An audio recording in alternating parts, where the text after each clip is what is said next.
So I'm going to share 5 legendary stories and the business lessons you can learn from them. You may have read these stories before or heard about them, but don't spoil the surprise for anybody else. Okay, the first one is called the $1 billion used car. In 1961, brothers James and Tom Monaghan bought a pizza restaurant for $900 by paying a down payment of $75. The brothers ran Dominick's as partners, and the restaurant was doing reasonable business. The Monaghan brothers seemed well on their way to recovering their investment. However, within a year, James Monaghan decided to quit and traded his 50% share in the enterprise to buy a used Volkswagen. Tom used this opportunity to revamp the pizzeria and rechristened it Domino's Pizza. Cut to 38 years later, Tom sold his 93% share in the corporation for over $1 billion. You can only imagine the awkward conversation when the brothers get together now. So the lesson from this is, lesson number 1 is make your passion your business and the money will follow. Number 2, birds save a sinking ship. Nicholas and Michael had founded Rovio, the game production company in Helsinki in 2003. 3 years on, they had sold games to third parties like Namco, EA, and Real Networks, which are pretty big companies. But despite the big name clients, they didn't make a mark. The company was running out of cash, and the staff was down to less than a dozen from over 50. The heads had made 51 games, but then hoping one of them would catch on and make it big, but none of them had. In 2006, they set out to make their 52nd game, a last-ditch effort to save Rovio from certain doom. Can you guess the game? You're welcome to share. The Angry Birds, definitely the bird. Absolutely. It took £100,000 and 3 years in making to create Angry Birds. Apple featured Angry Birds on its Apple Store. Within a week, it hit the top of the charts, becoming their most downloaded app. The heads' persistence finally paid off. The game earned Rovio a windfall of $42 million. Lesson number 2, don't let failure defeat you. Stay on in the ring and fight. Freddie Smith takes an extreme step. When Frederick Smith wrote a paper on forming a reliable overnight delivery service in computer information age, his professor at Yale called it unfeasible and gave him a paltry C grade. Fred Smith founded Federal Express, or FedEx as we now know it, in 1971. The logistics business was in demand and he raised funds without much ado. But the scenario changed quickly over the next few years, and the rising fuel costs were threatening to put FedEx out of business. With funds running out quickly, they were down to their last $5,000. Still needing to pay $24,000 to keep the planes in the air, Fred made a last-ditch effort to raise funds from General Dynamics.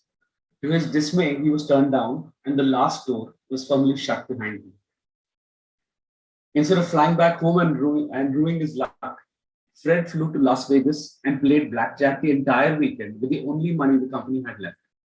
The gamble literally paid off, and he made $32,000, which helped him keep his business running for another week. Fortune favors the brave, they say. FedEx secured an $11 million funding soon after. The company hasn't looked back since and is currently estimated to be worth more than $35 billion. Lesson number 3, ditch the conventional wisdom, go with your gut. But on a lighter note, please refrain from taking to the blackjack table to resolve your fiscal issues. I don't recommend it. The 4th story is an out-of-the-box solution. Luxury brand designer Kenneth Cole was an enthusiastic 28 years old in 1982. After being fascinated with the design process at his father's shoe factory, he opted for crafting shoes over law school. Cole's eureka moment came while trying to solve the problem of acquiring customers in New York. Those days, the only way of addressing customers for designer shoes was to have a boutique around a big hotel like the Hilton or have a shop in the hotel itself. But given his budget, both options were not viable. Kenneth Cole thought of using a trailer as a makeshift boutique. He called the mayor to check about the parking permission. He was nearly laughed off. The mayor told him that such permission was possible only in 2 conditions: for a utility company servicing the city, or a movie production company for film shoot. Not want to be dissuaded, the next day Cole changed the name of his company to Kenneth Cole Productions Incorporated and applied for a permit to shoot a movie. The film was called The Birth of a Shoe Company. He hired 40-foot trailers with the equipment, director, and the models for the shoe. Over the next 2.5 days, he sold over 40,000 pairs of shoes.